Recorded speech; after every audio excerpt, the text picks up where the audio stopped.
Hi friends, Zoe here. I hope you're having an amazing day today. Today I am going to be talking to you about the soul versus the ego when it comes to those voices inside of your mind. At the beginning of the month, I asked you guys on Instagram what videos you would like to see from me this month, videos that would help you to progress in your life and your self-improvement journey.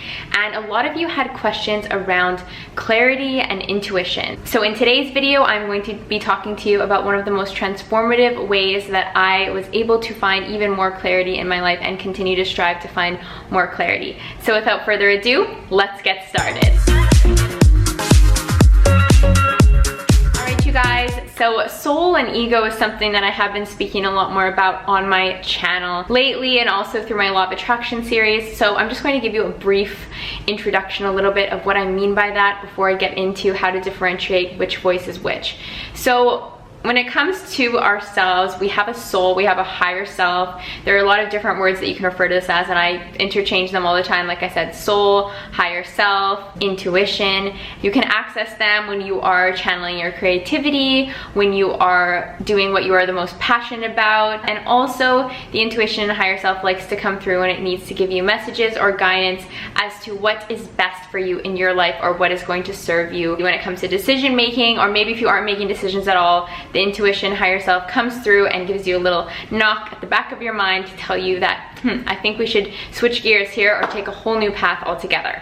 So the ego is the one in our mind that is the roommate that we have to live with, and it isn't always the most positive roommate. So the ego's job, the ego brain, is a very primitive part of the mind that focuses only on protecting you from dying. So that is all the ego knows how to do, is to protect you. So oftentimes the ego is the one coming through. If you're about to step out of your comfort zone to expand your horizons, the ego is the one who comes through that likes to provide a whole lot of creative doubts or fears in your mind as to coax you into not doing what you truly want. And the ego often feels very threatened when the intuition, higher self comes through and tells you to do something that you've never done before, or tells you to do something that is almost like out of the norm or what the ego would expect. So you can see you have these two sides here. Perhaps this is what people talk to as like consciences.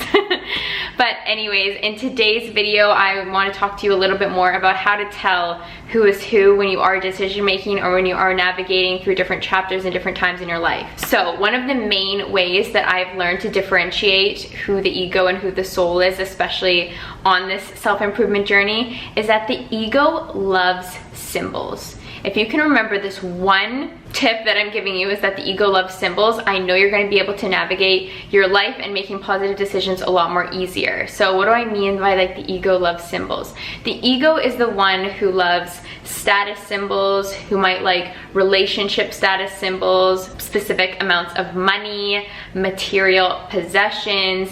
The ego is very much about that life. Because if the ego can see things or have control over situations, so for example, if you've applied for a job that has a whole new title that sounds very good to you, the ego is going to feed off of that because the ego likes to have a sense of control. So if the ego has a certain title, it knows exactly what its job is. And also I'll give you an example when it comes to relationships. Let's say you're dating someone and you really want to be exclusive. You want to be boyfriend and girlfriend. You want to have that label. You want to tell people about that label. You want that to just kind of be plastered everywhere. So that is very much an ego desire because the ego needs labels to feel like it is in control. And on the contrary to that, we have the soul. So when it comes to jobs, let's say you had an intuitive download, you just felt like, okay, this job is the one that I need to apply for. It has this upper level position, but it's really going to challenge me. If you feel intuitively, let's say that you wanted to apply for that job, great. What's meant for you will always find you. What's meant for you will not miss you. And the same thing comes to relationships. The soul knows that there's no rush. The soul knows that everything happens in divine timing, and the soul trusts the process. Now, the reason the soul is this calm, peaceful force inside of you is because that's your natural state. If you believe in past lives, future lives, this is something that I believe in. I believe that the soul is eternal. So the soul is in no rush to make things happen, and the soul knows that if it continues on its journey of bettering the self and finding self-love, that it would be inevitable for love, abundance, for the right jobs, the right people, everyone to find you. So think about this. The ego loves symbols, but the soul trusts the process. The soul believes in divine timing, and the soul just wants you to come back to yourself, to realize the power that you have within you, to have you realize that you are whole and complete on your own, to have you realize that you are worthy of all the love in this world, including self-love, most importantly, self-love.